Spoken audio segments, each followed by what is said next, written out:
Want to remove uninstalled apps from your App Store history? Here's how to do it step by step. First, open the App Store on your iPhone.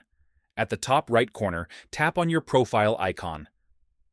From here, tap on Purchased or Apps, depending on your iOS version. Now you'll see a list of all the apps you've ever downloaded. At the top, tap on Not on this iPhone to filter only the apps that are no longer installed on your device. Scroll through the list and find the app you want to remove.